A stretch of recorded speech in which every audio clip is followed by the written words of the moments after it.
하버드 법학대학원에서 매해마다 이루어지는 행사가 있습니다. 그것은 에임스 모의 법정 대회인데요. 이 대회는 1911년부터 이루어졌었던 전통이 있는 대회입니다. 법학대학원 학생들, 로스쿨 학생들이 조를 이뤄서 어떠한 논쟁점을 갖고 변론을 펼쳐서 결승에 오르게 되는 형식입니다. 매해마다 주목을 받았었는데 그 가운데 2019년도에 있었던 대회가 있었습니다. 그 대회에서 한 로스쿨 학생이 변론을 펼치는데 이 모습을 보니까 뭔가 매우 힘들어하는 모습이었었습니다. 힘들어하는 모습 속에서도 변론을 이어가다가 이 교우 학생이 갑자기 이렇게 쓰러져 버리게 됩니다. 그러니까 너무 과로를 했었던 것이죠. 변론을 준비하는 과정도 또 진행하는 과정도 매우 힘들었었던 것입니다. 근데 이후 다시 정신을 차리고 물을 마시고 다시 변론을 이어가는 모습을 보여줬었습니다. 그만큼 이 변론을 준비하고 펼치는 것이 참 힘이 많이 드는 일임을 알 수가 있는 것이겠죠. 우리나라에도 이 법정 변론 경연 대회가 있습니다. 이 대회에서 각 학교 대표하는 로스쿨 학생들이 서로 이 변론 대회를 하니까 얼마나 이것이 치열할지 우리가 쉽게 짐작을 해볼 수가 있습니다. 이 변론이라는 것, 옳고 그름을 가리는 것이 때로는 마치 싸움과 같이도 보여질 때가 많은 경우가 있습니다. 그만큼 이 변론이라는 것은 매우 치열할 수밖에 없다라는 것을 생각해 볼 수가 있습니다. 저와 여러분들이 이 수요 예배를 통해서 사무엘 하의 말씀 계속 이어서 살펴보고 있습니다. 오늘 19장 두 번째 시간으로서 오늘 본문 9절부터 14절까지의 말씀을 우리가 함께 고찰해 보는 시간을 갖기를 원합니다. 우리 본문 시작의 말씀 함께 한 목소리로 읽어보도록 하겠습니다. 시작. 이스라엘 모든 지파 백성들이 변론하여 이르되 왕이 우리를 원수의 손에서 구원하여 내셨고 또 우리를 블레셋 사람들의 손에서 구원하셨으나 이제 압살롬을 피하여 그 땅에서 나가셨고. 우리가 지난 시간에 살펴본 것처럼 다윗 왕이 자신의 아들의 죽음으로 인하여서 매우 슬퍼하며 울음을 터뜨리는 이러한 절망하는 모습을 보였었던 그가 이후 이제 다시 일어나서 백성 앞에 서서 왕의 역할을 감당해 나가는 모습을 보이게 되었음을 살펴봤습니다. 지난 시간의 마지막 본문이었었던 8절의 말씀 마지막에 보면 주어로 이스라엘을 이야기합니다. 우리가 지난번에 살펴봤었던 말씀들을 되짚어 보면 이 이스라엘이라는 단어가 나올 때는 누구하고 함께 나왔냐면 바로 압살롬을 이야기할 때 이 이스라엘이 함께 나왔었습니다. 즉 오늘 말씀에서 말하는 이 이스라엘은 바로 압살롬 편에 섰던 이스라엘 지파의 사람들을 이야기하는 것입니다. 자, 이들에 대해서 말할 때 마지막에 말하기를 이스라엘은 이미 각기 장막으로 도망하였더라라고 말씀을 합니다. 이 이스라엘의 지파의 사람들이 각기 장막으로 도망을 했다라는 것입니다. 18장의 말씀에서 압살롬의 최후를 이야기하는 말씀이 있었습니다. 압살롬이 결국은 돌 무더기에 그 시신이 쌓이게 되었음을 말하고 마지막에 이야기했던 내용이 온 이스라엘 무리가 각기 장막으로 도망하니라. 이미 이 이야기를 했었던 것입니다. 그런데 오늘 말씀에 보면 다시 한번 이 사실에 대하여서 반복하여 이야기를 하는 것입니다. 성경에서 무리가 각기 각기 장막으로 도망했다라고 종종 이야기하는 경우가 있습니다. 대표적인 한 예가 사무엘상 4장에서 이스라엘과 블레셋과의 전투 이후에 나옵니다. 그때 이스라엘이 아주 처참한 패배를 당하게 되지 않습니까? 단순한 패배가 아니었습니다. 그때 당당하게 들고 갔었던 여호와의 언약궤마저도 빼앗기게 되었고, 그 언약궤를 담당했었던 홈리와 비니아스 두 제사장 역시도 죽임을 당하게 되죠. 하나님의 영광이 이스라엘을 떠나게 되었었던 처참한 패배였습니다. 그때 말씀이 말하는 내용이 바로 각기 장막으로 도망하였고 라는 내용입니다. 이때 이스라엘의 이 패배는 완전한 패배였죠. 회복될 수 없을 만큼의 패배였습니다. 오늘 말씀에서 말하는 각기 장막으로 도망했다라는 것은 학자들에 따르면은 군사 조직의 붕괴를 의미하는 표현입니다. 압살롬 편에 섰었던 이스라엘 지파의 그 거대했던 군사 조직이 이제 붕괴해버리게 되었다라는 것이죠. 그리고 오늘 본문 말씀의 서두에서 말하기를 그 이스라엘 모든 지파 사람들이 뭘 했는지에 대해서 밝혀주는 것입니다. 말씀을 보시면 그 백성들이 이것하여 이르되 라고 말씀을 해주죠. 뭐 했다라고 합니까? 바로 변론하였다라고 이야기를 하는 것입니다. 이스라엘 모든 지파 사람들이 서로 변론을 했다라는 것이죠. 이 변론이라고 번역이 된 이 히브리어 원어 딘이라는 히브리어 원어가 쓰였습니다. 이 단어가 다른 말씀에 보면 다퉜다라고 이야기할 때 쓰이는 단어가 똑같은 딘이라는 단어입니다. 그래서 오늘 말씀에서의 이 딘을 다퉜다라고 번역을 하기도 합니다. 지금 이스라엘 모든 지파의 백성들이 서로 다투면서 이야기를 주고 받았었던 상황임을 나타내 주고 있는 것입니다. 자, 이들이 서로 싸우는 내용이 무엇이었는가? 먼저 이렇게 말합니다.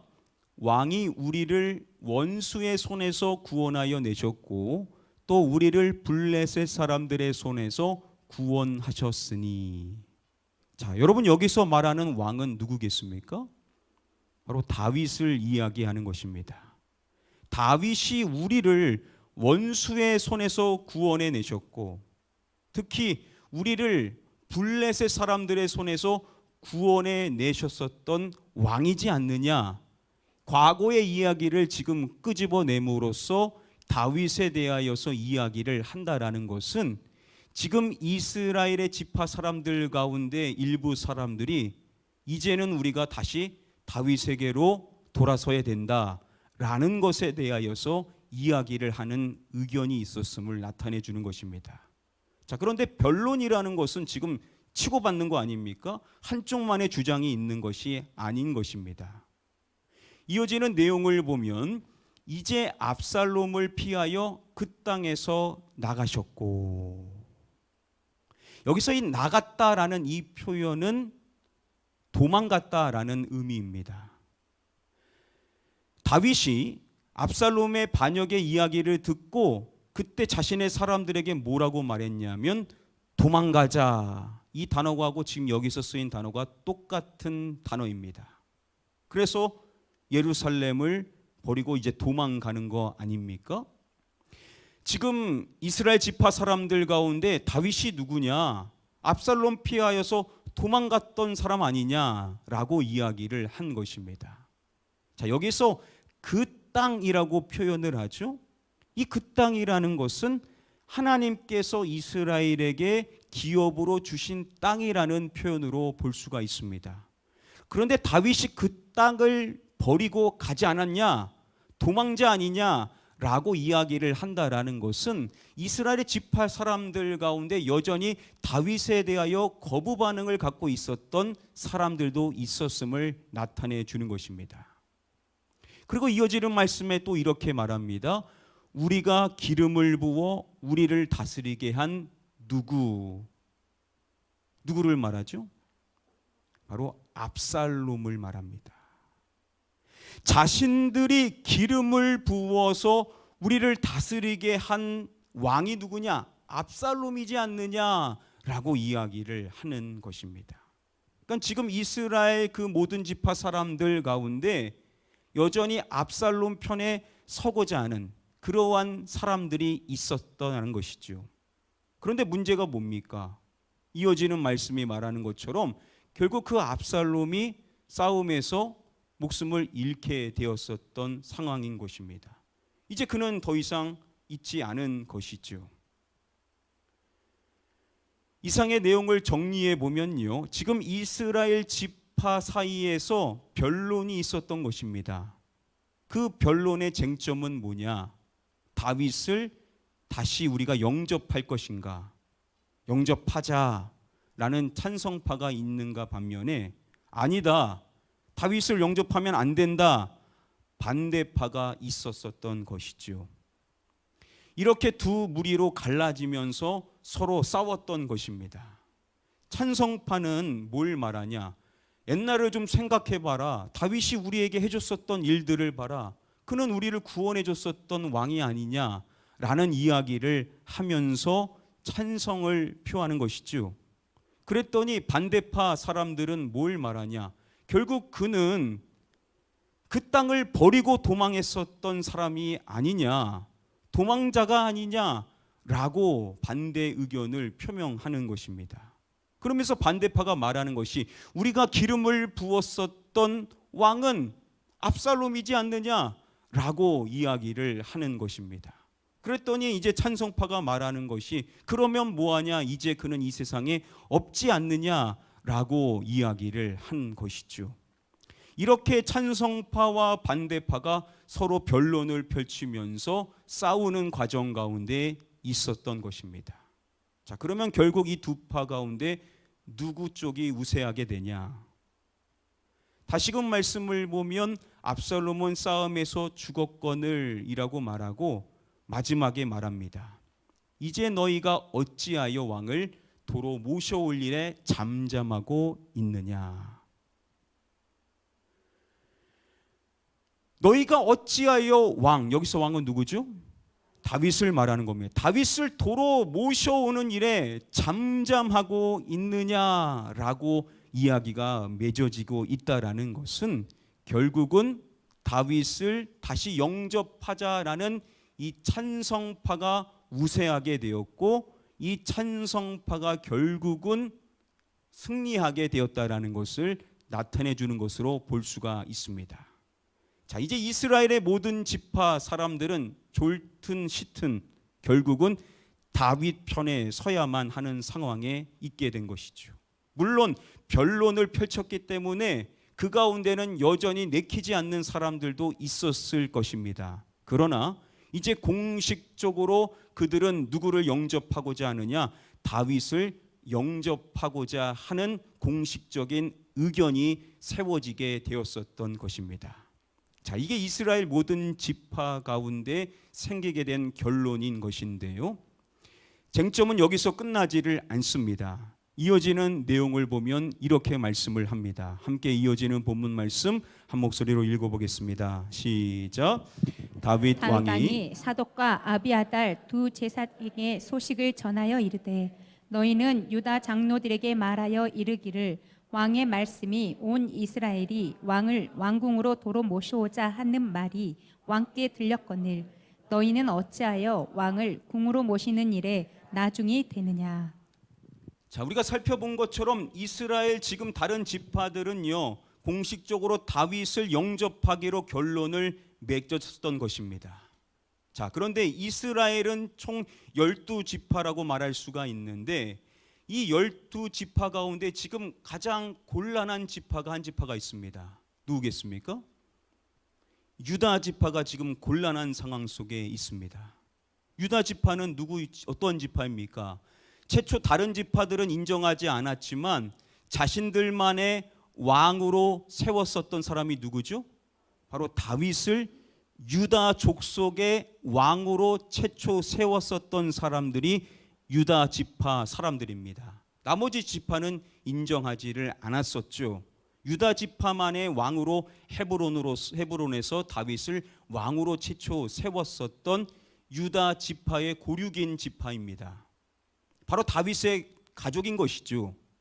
그런데 그 유다 지파 사람들 가운데 다윗이 예루살렘을 도망갈 때 따라가지 않고 누구 편에 선 사람들이 있었던 겁니까? 압살롬 편에 섰었던 사람들이 있었던 겁니다. 다윗을 따라가지 않고 지금 보니까 이제 대세는 압살롬이다. 압살롬 편에 서자라고 기회주의적인 생각을 갖고 있었던 사람들이 있었던 겁니다. 아마도 그러한 사람들이 결코 적지 않았던 것으로 추정이 됩니다. 자, 얼마나 지금 당황스러운 상황입니까? 자신들이 세웠었던 왕인데 그 왕을 배신했는데 당연히 압살롬이 이스라엘을 통치할 줄 알았는데 처참하게 죽게 되고 이제 다윗이 다른 지파 사람들로부터 인정을 받고 있는 상황입니다. 아, 이제 우리는 어떡하냐? 야, 우리는 지금 뭐 어떻게 해야 되냐? 지금 너무나 곤란한 상황이 아닐 수가 없었던 것이죠. 자, 그런 상황을 염두에 두고 오늘 말씀을 보시기 바랍니다. 이렇게 말하죠. 다윗 왕이 사독과 아비아달 두 제사장에게 소식을 전하여 이르되. 이 사독과 아비아달은 최초 다윗과 함께 따라갔었는데 다윗이 다시 예루살렘으로 언약궤를 메어 가라라고 명령해서 지금 예루살렘에 있는 다윗 편에 있는 사람인 것입니다. 지금 다윗 왕이 그 사독과 아비아달에게 서신을 보냈었던 것이겠죠. 이 서신을 통하여서 지금 유다 지파의 사람들 가운데 압살롬 편에 섰었던 사람들, 그들의 지도자인 유다 장로들한테 이야기를 전하는 것입니다. 자, 과연 뭐라고 적혀 있는가? 얼마나 두려운 마음으로 받겠습니까? 다윗이 이렇게 말하는 것입니다. 왕의 말씀이 온 이스라엘이 왕을 왕궁으로 도로 모셔오자 하는 말이 왕께 들렸거늘. 지금 왕도 들은 소식이 뭐냐면 이스라엘의 온 지파 사람들이 다윗 왕을 왕궁으로 도로 모셔오자 라고 이렇게 결론을 맺어서 그렇게 이야기하는 것을 이미 왕도 듣고 있다라는 것입니다. 그것은 당연히 유다 지파 사람들도 알고 있겠죠. 이 사실을 꺼내면서 이렇게 말하는 것입니다. 너희는 어찌하여 왕을 궁으로 모시는 일에 나중이 되느냐. 지금 이스라엘의 다른 지파 사람들도 나를 지금 모셔오고자 하는데 너희가 어떻게 나를 궁으로 모시는 일에 나중이 되어서 되겠느냐. 너희가 먼저 해야 되는 일이 아니겠느냐라고 이야기를 하는 것입니다. 그리고 이어서 말합니다. 너희는 내 무엇이요? 내 무엇이거늘. 너희는 내 형제요? 내 고륙이거늘. 너희가 누구냐? 너희는 내 형제가 아니냐? 너희는 내 고륙이 아니냐? 너희는 나의 가족이지 않느냐? 라고 이야기를 하는 것입니다. 그러면서 또 말하는 것입니다. 너희는 어찌하여 왕을 도로 모셔오는 일에 나중이 되리요. 너희가 당연히 나를 다시 모셔오는 일에 가장 우선이 되어야 되지 않겠느냐라고 그들에게 이야기를 하는 것입니다. 여러분, 지금 유다 지파의 사람들은요 골머리를 앓고 있었을 겁니다. 야, 이거 어떻게 해야 되냐? 무슨 낯짝으로 다시 다윗을 맞이할 수 있겠느냐? 얼마나 여러분 고민이 많이 됐겠습니까? 그런데 왕이 그들에게 먼저 서신을 보내는 것입니다. 그러면서 왜 너희가 나중되어야 되겠느냐? 너희야말로 나를 가장 먼저 맞이해야 될 사람들이 아니겠느냐라고 이야기를 함으로써 결국 다윗이 그들에게 뭘 한 거냐? 먼저 손을 내미는 것입니다. 얼마나 고민되겠습니까? 무슨 낯짝으로 먼저 다윗에게 다가갈 수 있겠습니까? 그럴 때 다윗이 먼저 그들에게 이제 손을 내미는 것이죠. 너희가 누구냐? 너희는 나의 가족이 아니냐? 너희가말로 나를 가장 먼저 맞이해야 될 사람이다 라고 이야기를 한 것입니다. 이렇게 다윗이 손을 내미는 것이 다음에 이어지는 내용을 보면 매우 파격적이다라는 것을 알 수가 있습니다. 우리 이어지는 본문 말씀 함께 한 목소리로 읽어보겠습니다. 시작. 너희는 또 아마사에게 이르기를 너는 내 고륙이 아니냐 내가 요압을 이어서 항상 내 앞에서 지휘관이 되지 아니하면 하나님이 내게 벌 위에 벌을 내리시기를 바라노라 하셨다 하라 하여. 이어지는 내용이 너희는 또 누구에게 이르기를 이라고 말함으로써 유다 지파의 많은 사람들 가운데 한 사람을 집어서 이야기를 하는 것입니다. 누구를 말하죠? 바로 아마사를 말합니다.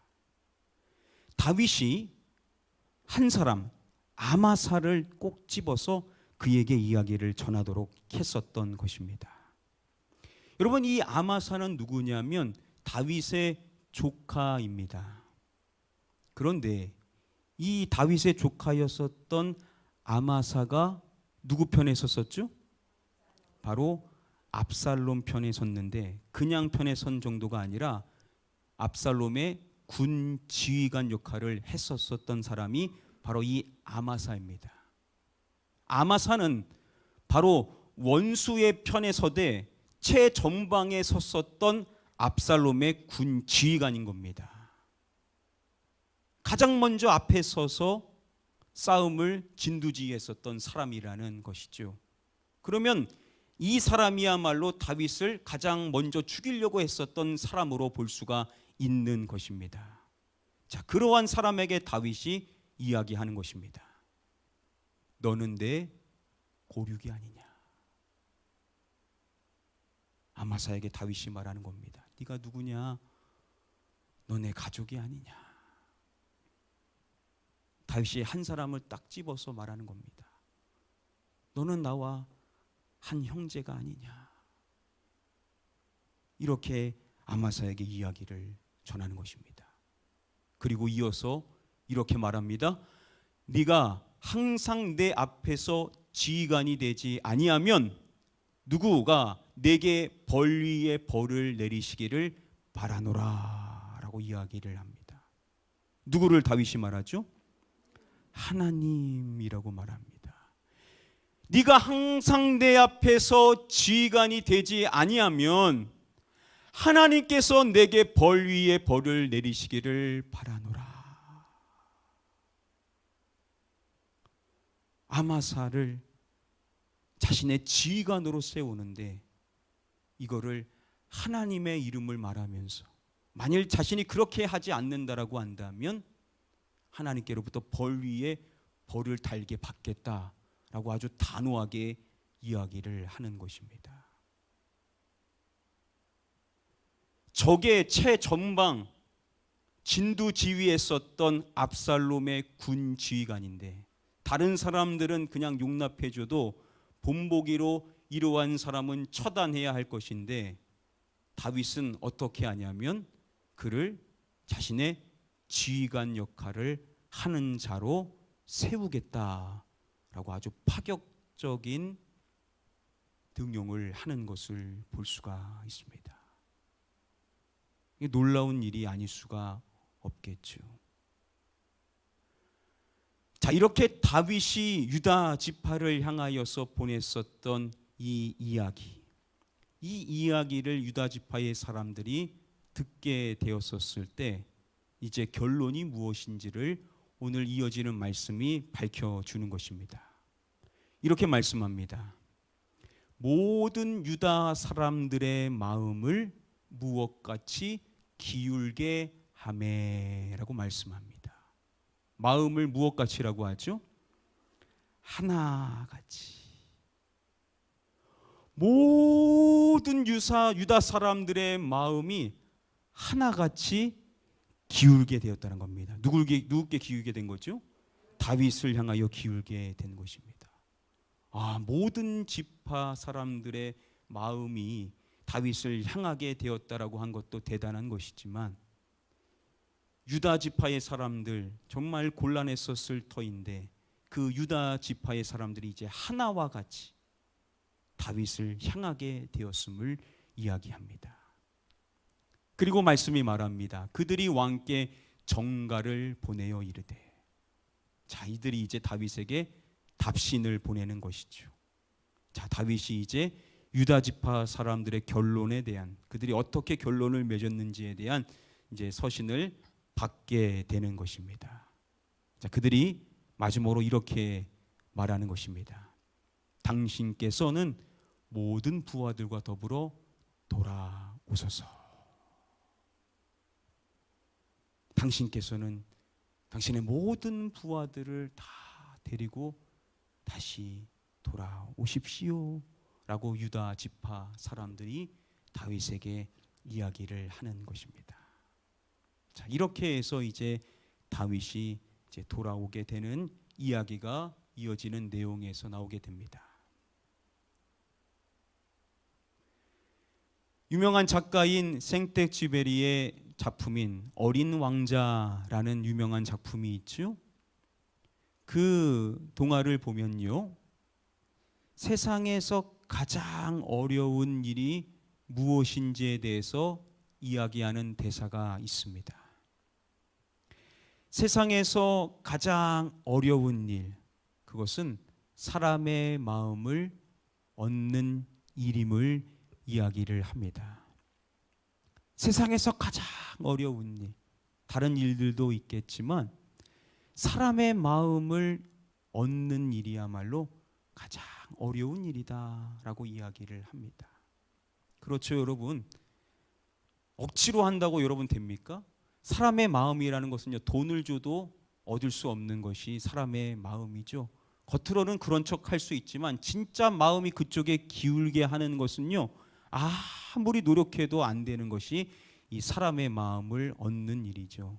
참 어려운 일이 사람의 마음이 기울게 하는 것인데, 오늘 말씀이 말하는 것이 모든 유다 사람들의 마음이 마치 하나와 같이 다윗을 향하여 기울게 되었다라고 이야기를 한다라는 것이죠. 이 어려운 일을 어떻게 다윗이 하나와 같이 할 수 있었는가? 둘이 되는 것도 어려운 일인데 하나와 같이 모든 사람들의 마음을 자신에게 향할 수 있도록 했었던 다윗의 비결이 뭐냐라는 겁니다. 우리가 살펴본 내용을 한번 정리해 볼 수가 있을 것입니다. 우리가 사람의 마음을 얻어서 하나가 될 수 있는 비결을 한번 살펴보겠습니다. 첫 번째, 그것은 뭐냐? 먼저 손을 내밀어야 한다라는 것입니다. 한번 따라해 볼까요? 먼저 손을 내밀어야 한다. 여러분, 사람의 마음을 얻고자 한다면 정말로 중요한 것이 뭐냐면 먼저 손을 내밀 줄 아는 사람이 되어야 되는 것입니다. 이 속이 좁은 사람은요, 그걸 못하죠. 그래서 계속 갈등이 생기고 화해가 되지를 않는 겁니다. 교회 안에도 다 색깔이 다르고 성격이 다르고 성향이 다르고 가치가 다 다르지 않습니까? 그러니까 마찰이 생기게 됩니다. 그거 자연스러운 일이에요. 그거 뭐 어떻게 할 수 없습니다. 그런데 계속 그대로 가서는 안 되는 거 아닙니까, 여러분? 그러면 어떻게 그것을 풀 수 있느냐? 누군가 손을 먼저 내밀면 되는 겁니다. 물론 손 내민다고 무조건 넙죽 받지도 않습니다. 그런데 그렇게 먼저 손을 내밀면 최소한의 양심은 다 있지 않습니까? 겉으로는 별로 내색하면서 하지 않지만 그래도 생각은 합니다. 아유, 저렇게 하기 쉽지 않을 텐데, 나도 잘못한 게 있을 텐데, 그러면서 자신의 행동을 이제 돌아보게 되는 것이죠. 성경은 항상 이야기합니다. 먼저 손을 내밀어야 된다라고 말하죠. 우리가 먼저 손을 내밀 때 상대방이 자신을 돌아보게 된다라고 성경은 이야기를 합니다. 그래서 먼저 손을 내밀어야 되는 것이 사람의 마음이 다시 나를 향할 수 있도록 하는 첫 번째 중요한 점을 다윗도 이야기를 해주는 것이고요. 두 번째 아주 중요한 사항입니다. 본질적인 관계에 초점을 맞춰야 한다라는 점입니다. 한번 따라 보겠습니다. 본질적인 관계에 초점을 맞춰야 한다. 결국 다윗이 뭘 말했습니까? 니들이 배신자다. 니들이 어떻게 나한테 그렇게 할 수 있느냐? 어떻게 믿는 너희들이 이러한 행위를 할 수 있느냐? 이러한 비본질적이고 현상적인 것을 말한 것이 아니라 너희가 누구냐? 너희는 나의 형제가 아니냐? 너희는 나의 고륙이 아니냐? 라고 이야기를 하죠. 지금 있는 이야기 하지 않는 겁니다. 본질적인 관계에 초점을 맞춰서 말하는 것이죠. 그렇습니다. 우리가 갈등이 있지만 서로 색깔이 다르고 갈등할 수 있고 서로 가치를 가지고 있는 기준도 다를 수가 있습니다. 그러나 우리가 서로 다르지만 그럼에도 우리가 본질적으로 그리스도 안에서 하나라는 한 지체로 부름을 받은 존재라는 것이죠. 하나님께서 하나님의 형상대로 창조한 존재가 그런 겁니다. 그러니까 이것을 본질적인 관계로 해석을 해야지 어떻게 그렇게 생각할 수 있어? 어떻게 그렇게 말할 수 있어? 어떻게 그렇게 행동할 수 있어? 이렇게 현상적인 것에 초점을 맞추면요 타협점이 생길 수가 없습니다. 마음이 하나 될 수가 없어요. 그런데 본질적인 관계로 돌아가는 겁니다. 결국 이분도 누구냐? 이분도 하나님의 사람이고 이분도 그리스도의 사람이고 이분도 구원받은 하나님의 백성이고 그리스도 안에서 한 지체를 이룬 한 가족이다라는 것에 본질적 관계에 초점을 맞춰야 된다라는 것이 두 번째 다윗도 보여준 원리고요. 마지막 세 번째 이것입니다. 가장 껄끄러운 사람을 적극적으로 수용해 줘야 한다라는 점입니다. 다윗이 많은 사람들 가운데 한 사람을 딱 집은 이유가 뭐겠습니까? 왜 아마사를 집은 것입니까? 가장 지금 고민하고 가장 마음이 졸이고 있을 사람이 바로 그가 아니겠습니까? 다윗의 조카임에도 불구하고 다윗에게 등을 치고 원수의 편에 섰었던 그를 지휘관으로 세워주는 이 파격적인 행보, 아주 적극적으로 수용해주는 이 모습을 보게 되었었을 때 이때 이제 다른 백성들의 마음도 다윗에게 다 향하는 것이죠. 만일 다윗이 이러한 모습을 안 보였다라면 어떻게 될지 모르겠죠. 하나가 안 됐을지도 모를 것입니다. 그런데 가장 껄끄러운 사람인데 그러한 사람을 적극적으로 수용해주고 용납해주는 모습을 보여줬더니 백성들의 마음이 하나가 되어서 다윗에게 이제 기울게 되는 그러한 결과로 이루어지게 되었다라는 것이죠. 그렇습니다. 우리 교회 안에서도요. 이게 알게 모르게 갈등이 있을 수 있는데 그 갈등의 최정선에 있는 사람이 있을 수 있습니다. 결국 풀어야 될 사람은 그 사람이 아닙니까? 여러분 그러한 분들 아주 적극적으로 수용을 해주면 이제 다 해결되는 겁니다. 그 두 사람이 그렇게 마음이 맞춰지면 이제 나머지 다른 사람들이 어떻게 할 수가 없습니다. 그러니까 그러한 분에게 여러분들의 정말 따뜻한 사랑을 베풀어 주면서 같이 함께 시간을 보내고 식사를 함께 하면서 마음을 나누는 적극적으로 수용해 주는 그냥 말뿐으로 끝나는 것이 아니라 행동으로 보여주는 사랑의 용납을 보여줬을 때 다른 사람들도 다 마음이 풀어질 수밖에 없는 회복되어질 수밖에 없을 것이라는 것이죠. 자, 이 세 가지입니다. 여러분 이 세 가지는 여러분들의 인생에 너무나도 중요한 내용이 아닐 수 없습니다. 가정에서도 적용되고 교회에서도 적용되고 직장에서도 적용되고 어디든지 다 적용되어질 수 있는 사항입니다. 첫 번째 기억하십시오. 먼저 뭘 내미라고요? 손을 내밀라는 겁니다. 여러분 먼저 손을 내미십시오. 먼저 손 내미는 사람이 하나님이 기뻐하시는 사람입니다. 먼저 여러분들 손 내미시기를 주님의 이름으로 축복합니다. 두 번째, 본질적인 관계에 초점을 맞추라는 겁니다. 교회는요, 세상이 아닙니다. 교회는 예수 그리스도께서 자신의 핏값으로 우리 모두를 형제 자매로 가족으로 부르신 줄 믿습니다. 그렇기 때문에 결국 본질적인 관계로 돌아보면 용납을 해야 될 수밖에 없는 것이죠. 생각은 다르고 내 마음은 안 향할 수 있을 수 있습니다. 그러나 하나님이 기뻐하신 게 뭐냐?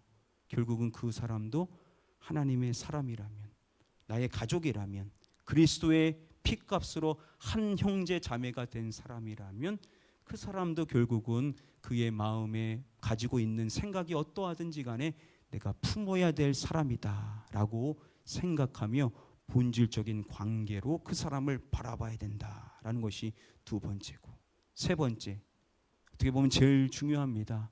여러분들과 가장 껄끄러운 사람, 바로 그 사람에게 여러분이 적극적으로 다가가는 모습, 여러분들이 더 적극적으로 수용해주고 품어주는, 그냥 손 내미는 정도가 아니라 정말 끌어안아주고 그 영혼을 위하여서 여러분들이 가지고 있는 것을 떼어줄 수 있는 이러한 적극적인 모습을 보이게 될 때 결국 마음이 풀어지고 관계가 회복되어지고 하나로 마음이 일치되어질 수 있게 될 줄 믿습니다. 이 세 가지 원리를 여러분들 잘 기억하셔서 여러분들 가정에서, 또 여러분들의 직장에서, 또 여러분들의 모든 모임과 특별히 우리 교회 공동체 안에서 이러한 모습으로 나아가셔서 여러분들이 있는 그곳에 하나 되어지게 되는, 마음이 하나가 되어서 한 뜻을 모아 함께 하나님의 나라를 이루어갈 수 있는 아름다운 공동체가 되기를 주님의 이름으로 간절히 축복하며 축원합니다.